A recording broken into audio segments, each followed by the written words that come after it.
can hear me. I hope everyone is having a really nice start to 2025. I wanted to come on and chat because I recently posted a meme that has kind of been going viral, and I wanted to talk about it because clearly it's resonating with a lot of people. And the title of the meme was, I am simultaneously in my most soft and ruthless era ever. We're done playing. Yes, God. And I know that a lot of us can relate to this. Let me turn this off because it looks kind of weird in the thing. Okay, hopefully everybody can still see me and hear me. So, anyways, I wanted to come on and talk about this, especially with us ladies, because I know for myself personally, I have been doing a lot of reflecting, a lot of looking inside and determining and discovering where I have been soft to other people, but not soft to myself. So I have a tendency to make concessions for other people. I'll say I had a tendency to make concessions for other people, to let things slide, to give a lot of grace and have a lot of compassion for other people, but I didn't always have that same grace and compassion for myself.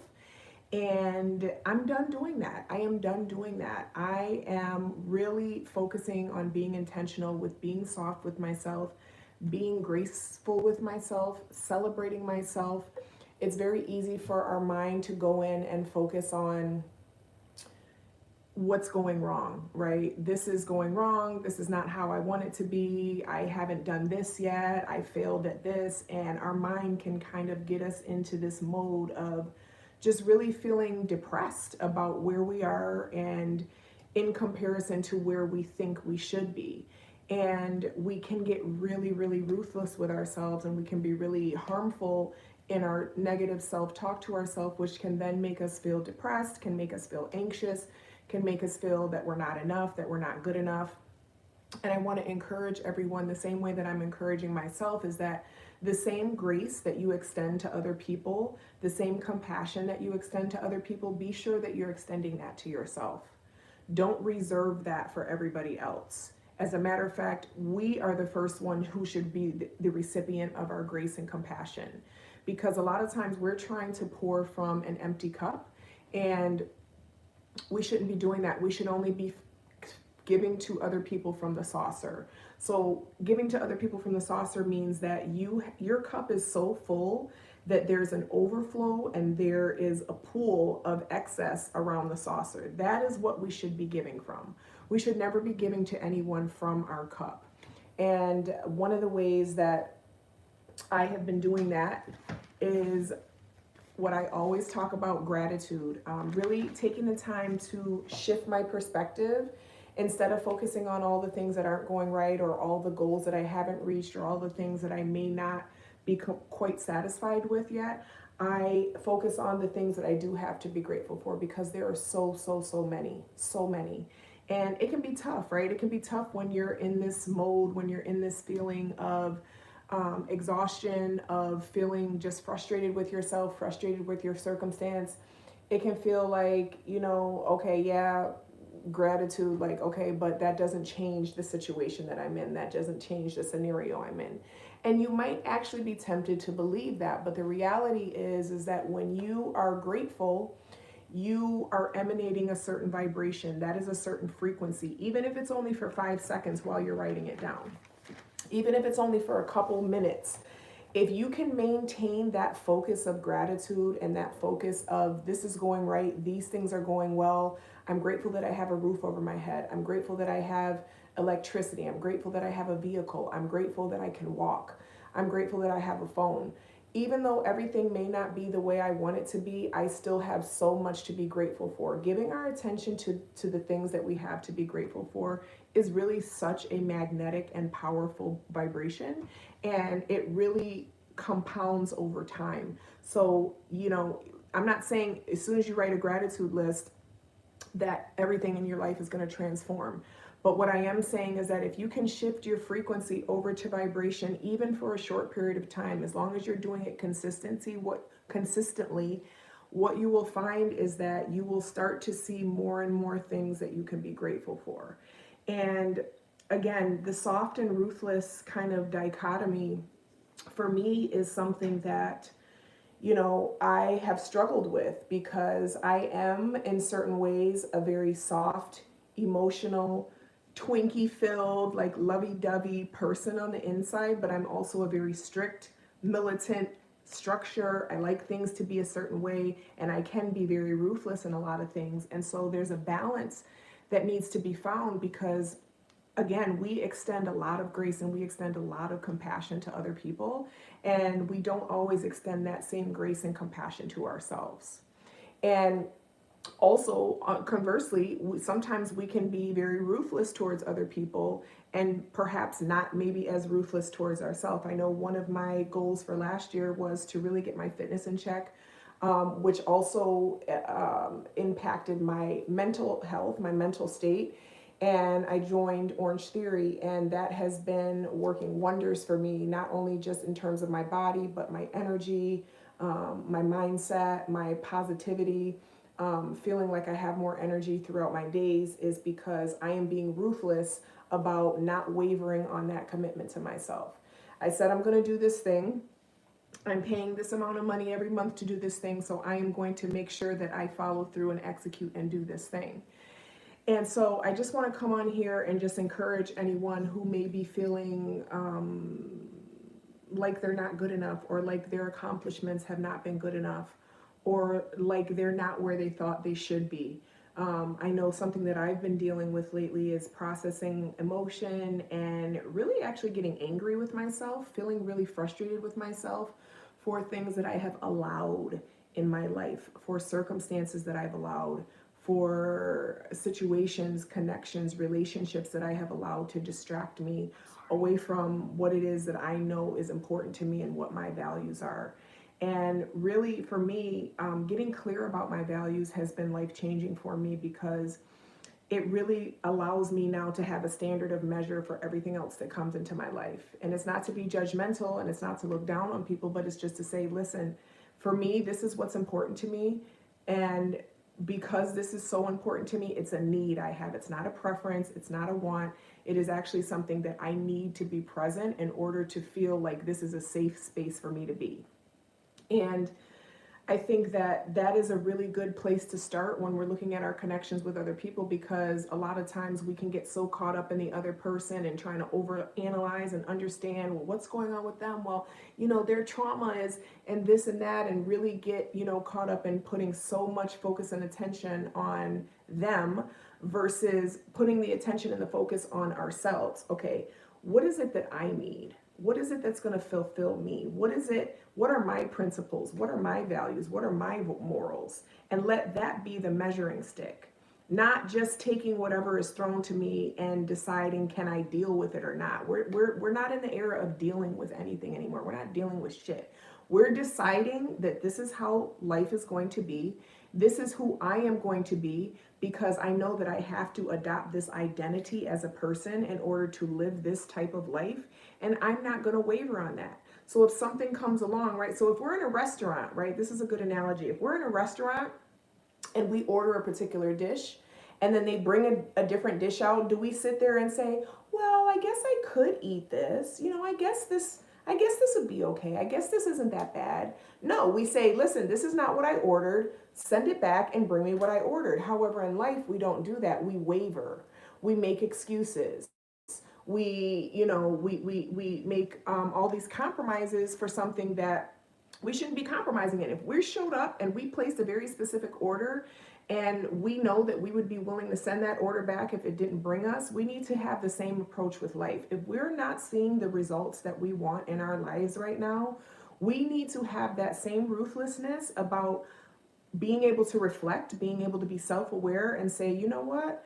Something that I'm doing, whether it's my mindset, whether it's my actions, whether it's my expectations, something that I'm doing is not working because I'm not getting the results that I desire. So let me take a look at how I can change my input so that I can get the output that I want. Excuse me, I'm thirsty.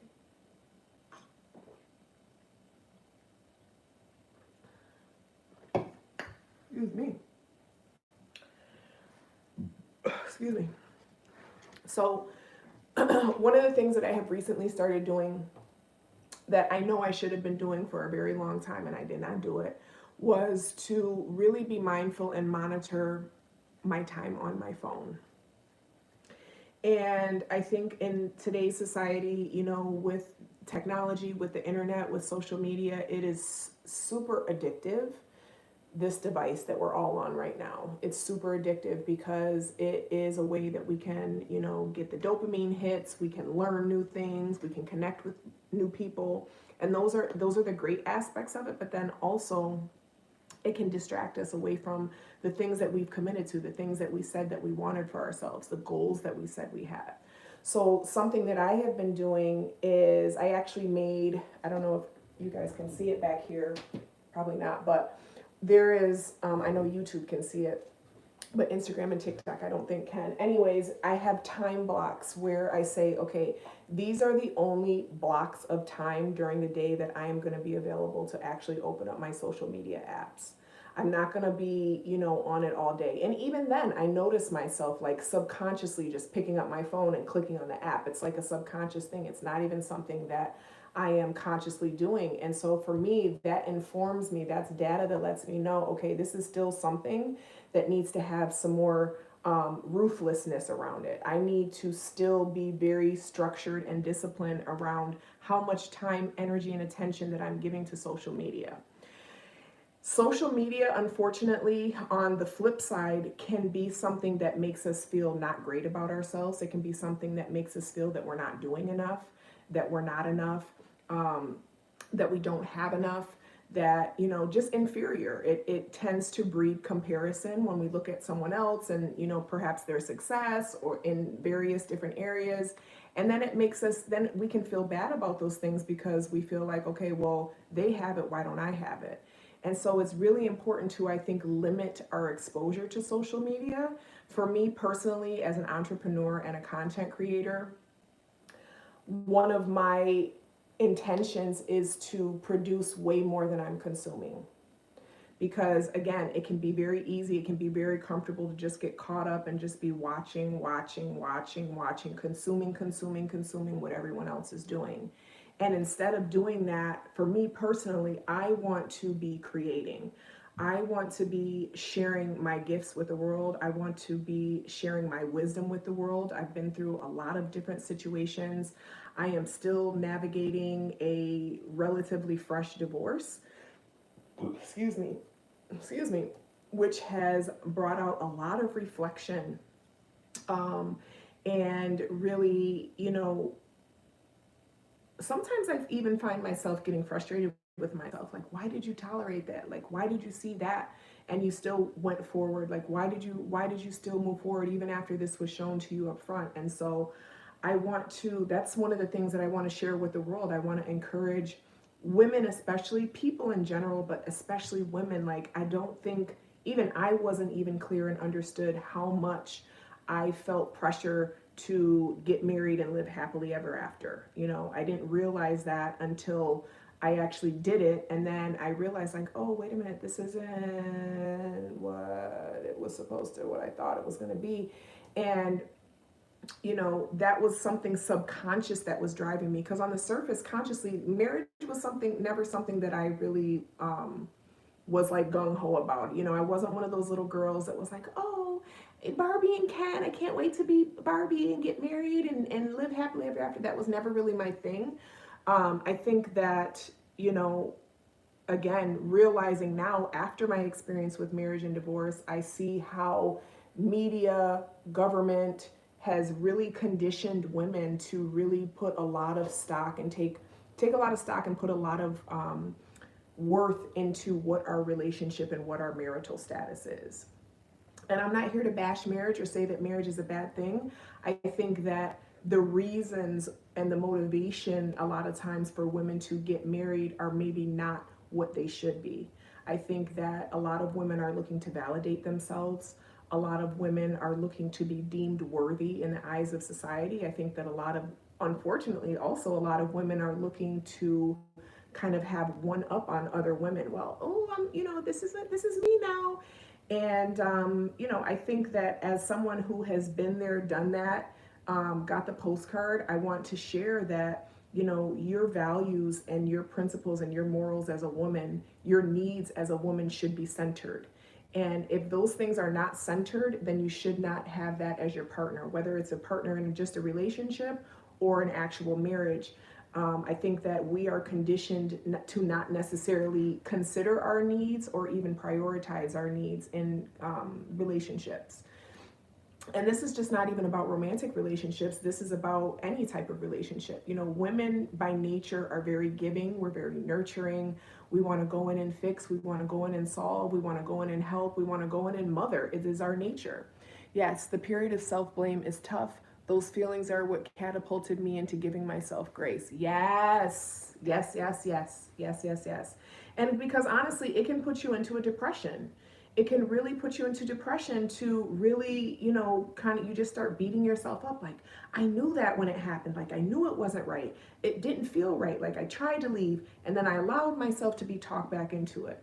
And, you know, all of these things. And then it's like later on, we kind of guilt ourselves and we feel like, well, damn, I was so stupid. Well, what the fuck was I thinking about? Well, damn, why did I, you know, and the thing is that I don't think we are really cognizant of how much society is primed us to aspire to be someone's wife just for the sake of the title, just for the sake of the status, just for the sake of the status, you know, not really understanding and not really considering, you know, as a wife, what is important to me? How do I want to be treated as a wife?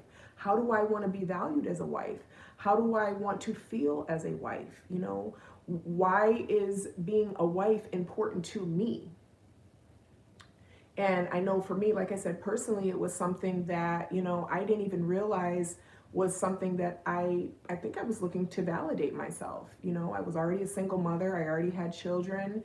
And so, you know, according to society, you know, as a single mother who wasn't married, you know, it was kind of like, you know, society kind of looks down the nose at it.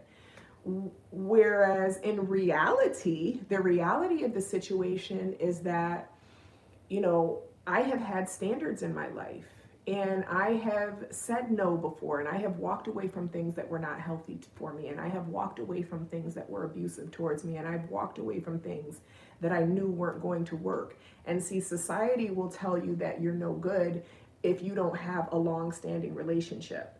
And the thing is that it's not about the length of the relationship, it's about the quality of the relationship. And, you know, I just want to come on here and just open up this space for anyone to share, for myself to share, and just to be transparent and say, you know, I'm in a space of rebuilding right now. I feel like, you know, going through that marriage, going through, you know, I had another baby. I moved my children, you know, you know, I really just kind of uprooted my whole life.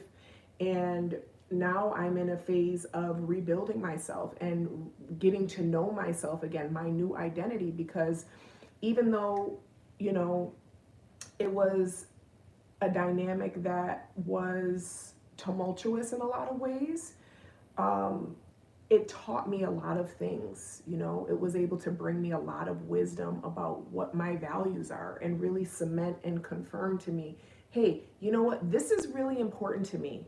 As a matter of fact, it's so important to me that if this is not going to be available in this connection, then I'm not going to be available for this connection.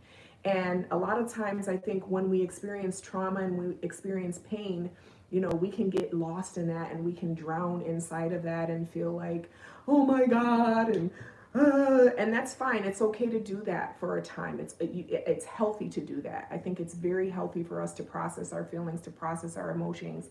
I've been doing a lot of steaming because I know that steaming has always been my go-to to just kind of get still with myself, get quiet with myself, allow myself to get in touch with my most sacred space and just really release trauma, you know. And also what I realized in going through this process of marriage and divorce is that there's also a lot of still old trauma, you know, that was influencing the way I was behaving in the marriage. I am healing and centering myself in all areas and I feel amazing. Yes, God. Yes, yes, yes, yes, yes.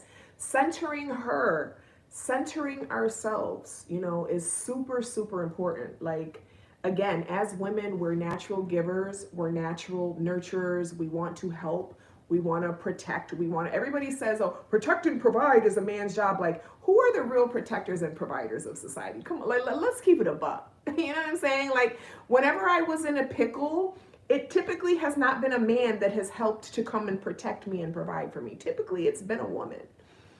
How did you handle fear? I fear over my health that has gotten so bad. I feel dependent on my partner in case things get worse.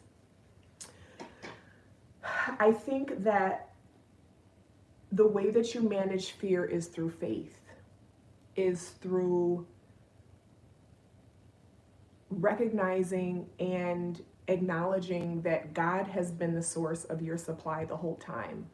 It's tempting for us to perceive life as, well, I wouldn't have this if it wasn't for this person, or I wouldn't have that if it wasn't for this, or I wouldn't have, this money if it wasn't for this job, or I wouldn't have whatever because of this. And really, what has been a perspective that has helped me is to understand that God is the source of my supply. God is the source. God can use people. God can use circumstances. God can use customers. God can use clients. God can use jobs. God can use anything. But ultimately, what we believe is true. So it's really about you making a decision. It's about you deciding, you know what? I am going to be okay no matter what. Everything is going to work out no matter what. And when we believe that, that becomes true. If we want to believe that, hey, you know what, if I'm not with this person, then everything's going to fall apart. Guess what? That is a self-fulfilling prophecy. And that is what the majority of my work is rooted around, is the power of our mind, the power of our beliefs. And just because something is comfortable doesn't mean it's true. Just because something has proven itself to be true in our reality doesn't mean that's the whole picture. A lot of times, our limiting beliefs are like binoculars. So when we have these binoculars on and we're looking at through life, we're only seeing through a very narrow vantage point. We're not seeing the whole picture. We're thinking that, okay, I got my eyes on the prize. This is it. Okay, this is what it is. This is what reality is. And if we have the courage to take those binoculars off and actually look around, we'll see so much opportunity around us. Excuse me. For me, something that has been super helpful, just to still speak to this comment, is to really start talking to God as if God is your best friend, because God is your best friend, and the reality of the situation is that God is within us. We have access to God at all times. We don't need to go to church. We don't need to, be in a certain place. We don't need to be doing a certain thing. God is always accessible. And the power of our mind is so huge that, again, whatever you believe is true. So if you feel like, hey, my health and my livelihood and everything is dependent on this one person, then you're right. That is something that you will have to make a decision to believe something different. You know what? I believe that everything's going to work out no matter what. Even if I don't know how. And that's the other thing, is like, as human beings, we have a tendency to be so preoccupied with how. If I can't see how it's going to happen, then it's just not going to happen then. If I don't know how, then I'm just not going to do it. If I don't know exactly how everything is going to unfold, then I'm just not willing to take the first step. And that is a jail sentence. And for me personally, I don't want to live in jail. I don't want to be in jail. I want to be free. I want to be free to choose. I want to be free and open to the infinite possibilities that God has for me. I don't want to just be tied into this one narrow thing, And so what I would say to you is just write to God, write down and say, God, this is how I'm feeling. I don't know, how I'm going to be able to get out of this. I feel like I'm dependent. I feel like these things are, because ultimately what I'm seeing in your message, beautiful, is that this relationship, from my intuition and from what I just read, it looks like this relationship, this marriage is actually making you sick. And so, unfortunately, when we are in abusive relationships and when we're in abusive dynamics, it can be hard to see the forest for the trees.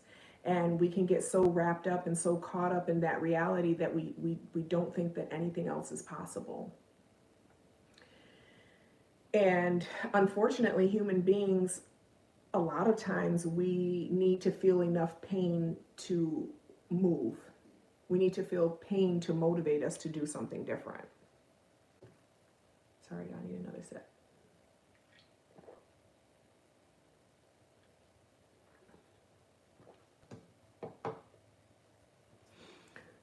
Excuse me.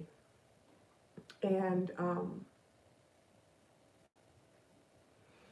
pain is a very good motivator, unfortunately. But my goal, my intention for my life is not to have to be in extreme, excruciating pain in order to do something different, in order to create a new reality for myself. And again, it's a balance, right? Because yes, we do have a lot. It's okay to know that we have a lot to be grateful for. Everything is working out perfectly. Things are going, good, and I have this and this and that compared to other people. I'm doing really, really well. And also be greatly unsatisfied. Those two things can be true at the same time. Emotions are not linear. They're multifaceted. We can feel sad, depressed, anxious, unworthy, while also feeling grateful, excited, and hopeful. All of those things can exist simultaneously. What is the key indicator of where the trajectory of your life is going, though, is what are you putting more energy into? Are you thinking more thoughts about how everything is horrible, and if this changes or if this ends, then everything's going to go downhill? Or are you putting more energy into the possibilities? God, I don't know how, but I know that I am going to find myself in a beautiful place in life. I don't know how it's going to happen, but I know that I'm going to be able to become financially free. I don't know how it's going to happen, but I know I'm going to find myself in a loving, reciprocal, respectful relationship that pours into me. I don't know how it's going to happen, but I know that. So see, when you start with the I don't know how, because again, we are always trying to mind God's business and figure out how. Well, how is it going to, well, I don't know, because, and then this and that, and it's not about knowing how. It's about being clear with what is it that we want for ourselves? What is it that we want to happen? How do we truly want to feel? And again, just because something is comfortable doesn't mean it's right. I'm going to say that again. Just because something is comfortable does not mean it's what's right for us. And I think a lot of times, as human beings, we are creatures of habit. We like comfort. We don't like discomfort. And the thing is discomfort a lot of times is where transformation is found, is where growth is found. When I'm working out at Orange Theory and sweating and lifting weights and doing this and that, it's not comfortable. It hurts. It's not comfortable. I would much rather be laying in my bed, scrolling on my phone, or taking a bath, or doing something other than that. But the reality is that I know that just giving that hour to myself every day of discomfort is going to improve my quality of life. It's going to improve my physical appearance. It's going to improve my energy. It's going to improve my strength so that I can keep up with my children. It's going to improve my strength so that I can continue to be mobile and healthy as I continue to age. Like, these are the things that I'm thinking about. I'm not thinking about how uncomfortable it is right now. I'm thinking about, this is going to pay off. This is going to yield a big return for me. And it's the same way with our thoughts. We have to take the time to be disciplined and dedicated to thinking thoughts that are empowering to the person that we are trying to become. Because again, with manifestation, a lot of times we think about, well, how is it going to happen? Well, how is it going to? Don't worry about any of the how. All you need to identify is, what do I want? Okay, so this is what I want. Who is the version of me that has this? Well, typically, I can say universally, typically for the things that we want, the version of ourselves that would have that has integrity. They do what they say they're going to do. They have discipline. They show up even when they don't feel like it. They honor their needs, right? They put their needs and their priorities first. They don't sacrifice for other people. They don't allow their own dignity to be thrown by the wayside just for the sake of someone else, right? This is the version of ourselves who is going to be the one that magnetizes the reality and the goals and the manifestations and the dreams that we have. So the trick is, and there's another analogy that I really love that Fred Dotson talks about, which is you're not going to see a smile in the mirror until you smile first. And what that is speaking to is the fact that so many times we want life to just magically change for us. We just want, something's going to happen. I'm going to win the lotto. I'm going to have this. I'm going to magically, these things are magically going to appear and then everything's going to be okay. And life doesn't work like that. We have to decide first, even when our reality is not showing us feedback of the things that we want. We have to decide, what? Even though it's not looking like what I want right now, even though this is not what I prefer, I am still going to show up as the person who does have what she prefers. And you know what that person does? She shows up, she does what she says she's going to do. She doesn't allow herself to get distracted. She sticks to the script. She values herself. She values her needs. And if her needs are not being met, then she changes her circumstances. She changes her environment. And so we have to be willing to show up as the person who has already manifested the things that we want, because it doesn't work the other way around. Again, if you don't smile in the mirror, you're not going to see a smile. We can't wait. We can't expect life to change if we're just still going along and having the same habits and having the same belief and having the same mindset. It does not work like that. Our mindset has to match what it is that we're seeking for ourselves. And so that is something that I would implore you to do, is think about, okay, when I close my eyes and I think about, okay, if I wave my magic wand, this is what my life would look like. I'd have this house, I'd have this car, this is what my bank account would look like. This is who I'd be in the world showing up as. This is the type of mother I'd be. This is the type of, boss I'd be. All of those things, that's the type of person that you need to be now. It's not when you have it. You're not going to get it by just wanting it. You're going to get those things by becoming the person who has the morals and principles of a person who already has those things. And I think that is something that, unfortunately, social media has deluded us into thinking that, you can just, it's easy. It's easy to just do this and, I could do it. Anybody could do that. Anybody. No, anybody cannot do it. You have to have mental fortitude. You have to have mental discipline. You have to have integrity. You have to actually do the things that you say you're going to do. This is a time of year when everyone's like, New Year's resolution, I'm doing it. The thing about the word resolution is a resolution is to resolve something. And typically when we're resolving something, that means that we're letting go of something. So what exactly are we willing to let go of? What patterns of thought are we willing to let go of? And see, in order to answer that question, you first have to reflect and be aware of your patterns of thought in the first place. You can't let go of something that you're not aware of. And this is, part of my coaching framework is the first pillar is awareness. Who am I right now? What is the story that I'm telling myself right now? What am I, just like this comment? This is a story that we tell ourselves. Oh, my health issues is because of this, and if I leave, then this is going to happen. That's a story, and we have to be willing to take accountability for that story and say, what, this is a story I've been telling myself, and frankly, it makes me feel like shit. I don't like this story. It makes me feel disempowered. It makes me feel guilty. It makes me feel like I'm not enough. It makes me feel like I'm not living up to my full potential. We have to have the courage to own that. The only way we can change something is if we have the courage to own it first. And unfortunately, in today's society, we want to put our best foot forward. We want to give our highlight reels about this is going great, and this is the vacation I'm on, and this is the car I'm in, and this is the relationship I'm in, and this.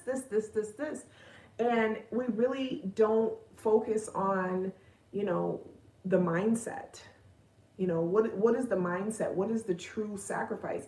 The reality of the situation is when you are trying to change your self-concept of who you are, you're going to be met with resistance. You're going to be met with a lot of resistance. The circumstances in your life may not reflect that back to you immediately.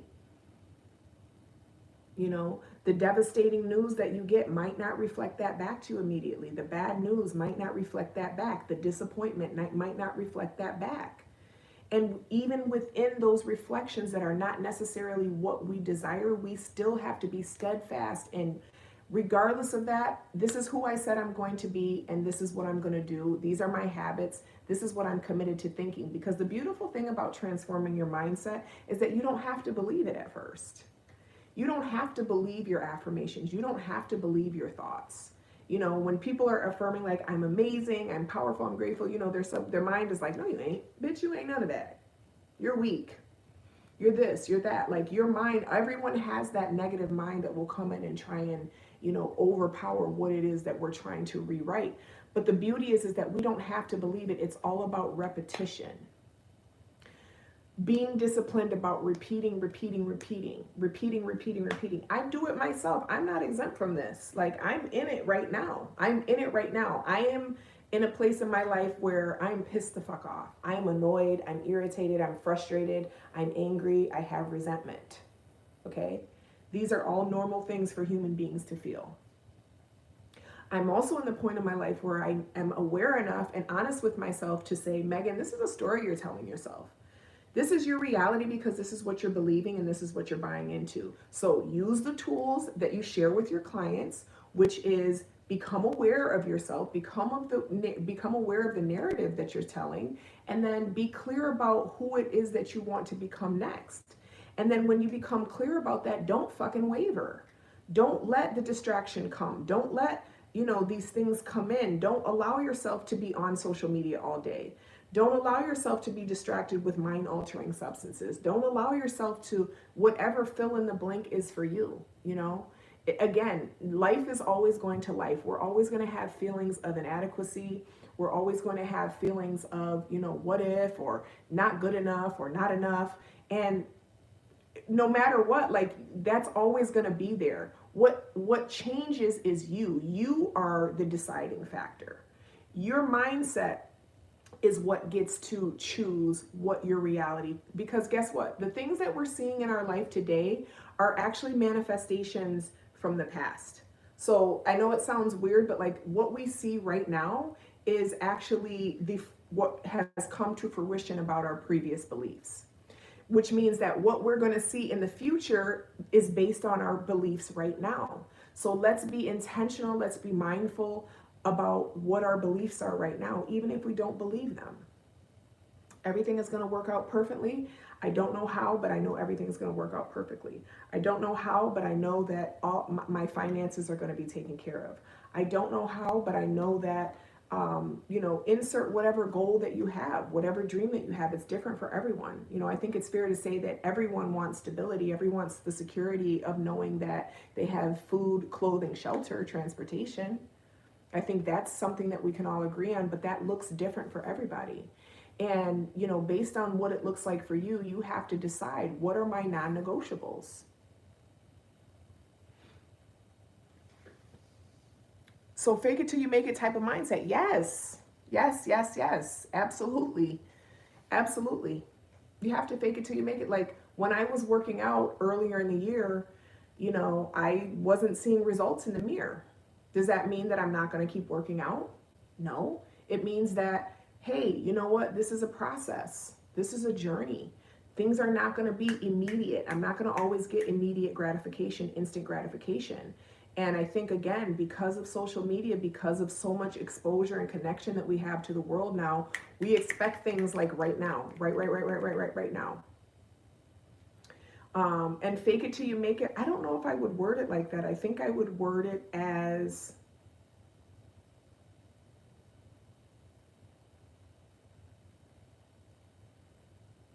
attack it till you make it. You know, persevere until you make it.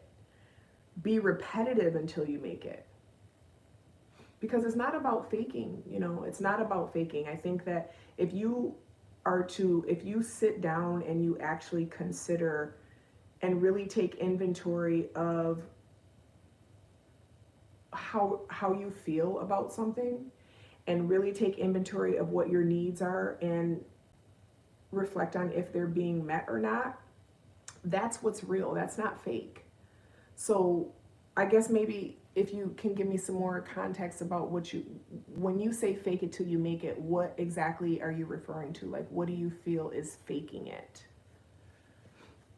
Be consistent until you make it. That feels a lot better in my body. Yes, be consistent until you make it, because we're not faking anything. I don't fake shit. Like, when I talk to God, I say, hey, I'm hurting right now. I'm scared.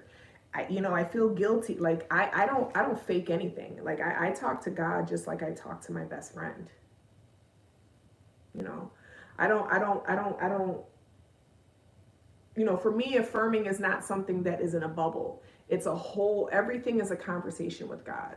Listen, this is how I'm feeling. I feel like shit. I feel like this. I feel like this and this and that. But you know what? I'm going to decide right now that instead of focusing on all of those negative feelings, I'm going to focus on you and your goodness, God, and how you've provided for me, and how you have kept me safe, and how you have, done all of these things. And then I go into, from that, I go into, please, God, this is what I want. I'd like this, please. Please show me the way that I can get this. I don't have no clue the plan. I don't know how it's going to unfold. I don't know how it's going to all work out. I have no idea, but please give me signs. Please show me the synchronicities. And then also followed up by praying for your loved ones, praying for other people. Not just asking for things for yourself. Ask for things for other people too. Please bless them, God. Please bless them, God. Please, like, it's not just all about you. Be consistent till you make it. Yes, God. Yes. The fake stuff didn't sit right with me either. I lack consistency, so this is real work for me. I want to change the story I keep telling myself, because that story got me sicker than ever. Yes, girl.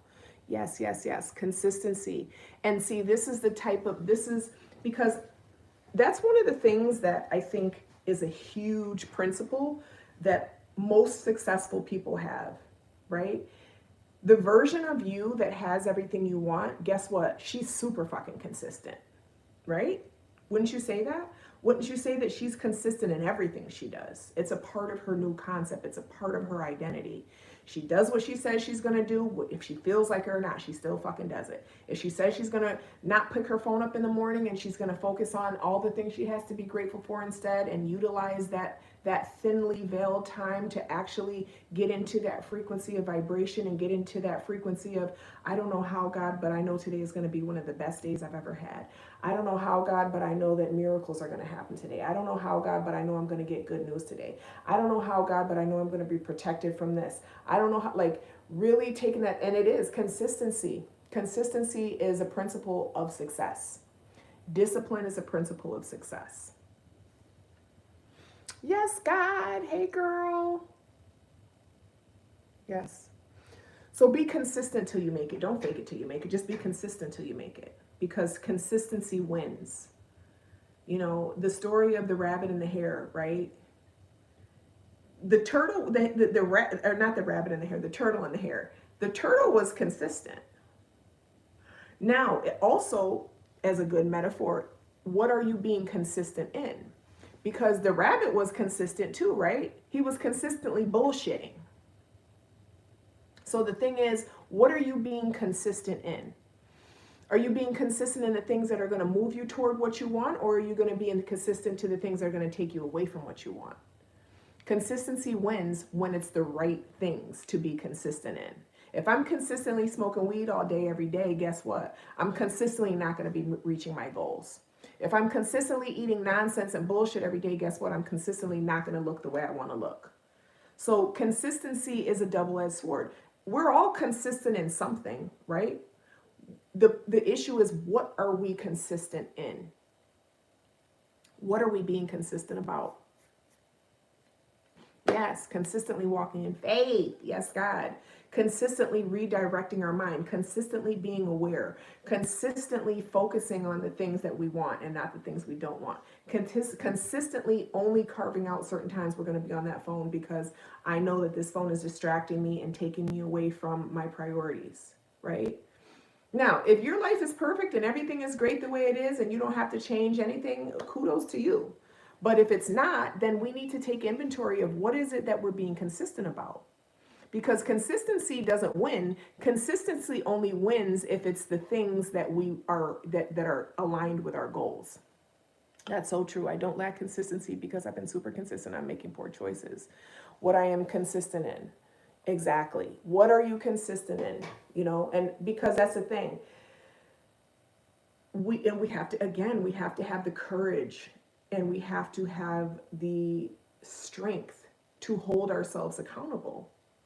You know, we have to have that courage because it takes courage. You know, it's easy to just walk around and say, oh, well, that's just how I am. I don't know what to tell you. That's just how I am. Like, okay, do you like how you are? Do you like where how you are has gotten you? If you don't, then you might want to consider changing how you are, changing what you're consistent in. Again, consistency is key when it's with aligned actions that are parallel with your goals. If you're consistent in bullshitting, you're going to get bullshit. If you're consistent in healthy prioritization of things that enhance your body, mind, and spirit, guess what? You're going to consistently enhance your body, mind, and spirit. And don't beat yourself up about bad choices. Don't beat yourself up about decisions and mistakes and things like that. The beauty of this life is that we are still here. We still get a chance to make a different choice. We don't have to continue to make the same choices. We don't.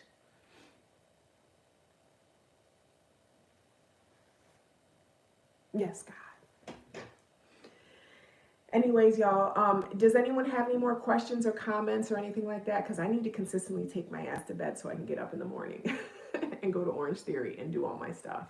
I got a cold plunge scheduled for Wednesday morning. I'm really excited about. I'm doing some yoga this week. I'm excited about this week. And again, those things can be simultaneous even if I don't feel the best, you know, even if I don't feel like everything is perfect right now. You know what? It's about me showing up, and it's about me consistently aiming towards the version of myself that has all the things that I desire.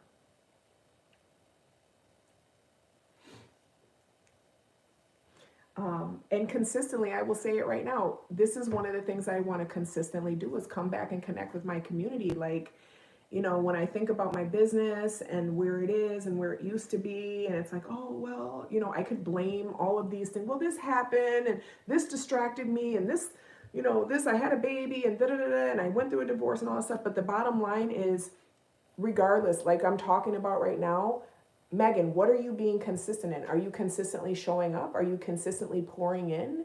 Are you consistently connecting? Are you consistently engaging? Like, this is something that I intend to be consistent with, is continuing to connect with my Yes God family, my Yes God community, continuing to expand my impact, continuing to pour in and help other people. I've been watching you and supporting you for many years. I just want to say I'm so proud of you and very inspired by you. Thank you for sharing tonight. You're so welcome, and thank you for those beautiful words. Thank you for being here and supporting me, and thank you for not giving up on me and not judging me. And I'm so grateful for you. I love you all. And I really, really love my Yes God family. It's something that comes up all the time in my gratitude, because this brand, this business, this community has been something that has changed my life tremendously. It has given me tremendous purpose. It has given me tremendous validation, and it has just really poured into me. And I need to make sure that I'm consistently pouring in as well. And so I think that's a good note for us to kind of think about. What are the things that we are consistent with? I have somebody on YouTube totally on the same page as you right now, and everything you say resonates with me, like your Tibetan rites video. Yes, powerful soul. How's your little girl in the video? So cute. You're great. Thank you so much. My little ones are great. They are really, really doing amazing. My baby Justice is so amazing. They're with their dads. I am super, super blessed to have an amazing co-parenting schedule where they go with dad for a week, and then they come with mom for a week, and then they go with dad for a week, and then they come with mom for a week. The 5 Tibetan rites are super, super, super powerful. Speaking of consistency, that's something that I also need to make sure I'm consistent in, because I ain't gonna lie, it's something that I said I was gonna do, and I don't think I did it one time yet in 2025. So that is also something, you know, and for me, a big consistency for me is actually going to bed at a reasonable time. And what I've been doing is not having my phone with me. I leave my phone in my bathroom so I can hear the alarm, but it's not, I don't have, you know, it right there to just, again, it's subconsciously like we can just pick it up and get on it. But thank you so much for that comment. Tibetan rites are amazing. I highly suggest, highly suggest any and everyone do them. They are known as the anti-aging postures. They really help to balance your chakras, and they really help with mobility too. Like if you see the way that they go, it's really about the spine, and all of the postures are focused on the spinal health. Because, you know, if you look at the human anatomy, everything is attached to our spine, our head, our legs, our arms. This is the central part of our body. So really making sure that that's really mobile and in good health is super important. Yes, God. Thank you so much for your comment, YouTube. I really appreciate you being here. Really do. I plan on seeing you guys and gals a lot more frequently. This is part of my consistency commitment to myself, is to show up, and no matter what, like even if I don't have it all planned out, what I'm gonna say, what am I gonna talk about, what I'm gonna, like, no, just talk, Megan. Just share what you're going through. That has been what's always worked for me. That's how I built this brand, is by showing up and sharing what I'm going through and sharing how I'm getting through it. And that has been what has resonated. Whoever is here, whoever is seeing this, I would love if you would subscribe, follow, connect with me. I love to see you here. If you have not yet tried yoni steaming, I highly recommend it. We have a free V-Steam quiz that will ask you some questions to show you, you know, what kind of regimen you should have, how you can get started, what blends you should use. We have incredible testimonies about fertility, fibroids, postpartum, BV, yeast infections, releasing toxic connections, all types of positive reviews. So definitely check out yoni steaming if it's something that you're interested in. If you have any questions, don't hesitate to reach out to me. And yes, God. Yes, God. I love you all. Like I said, I hope that you're having a really good start to your 2025. And I hope that are being soft with yourself, but also ruthless with yourself and your consistency and what you're consistent in. And, you know, be disciplined about your mindset. Be disciplined about observing your thoughts and observing how those thoughts are making you feel. And if they're not making you feel good, then start a quick hack. Something that I used to do and still do is called obsessive gratitude. I get obsessed with gratitude.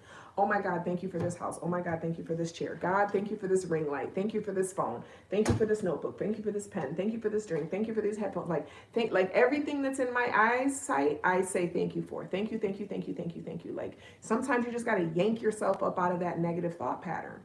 And that's just it, you know, that's it. You have to take control back over your mind. And if anyone is interested in coaching with me, you can also book a discovery call. I love working with women. I love it. I also have amazing reviews about my life coaching.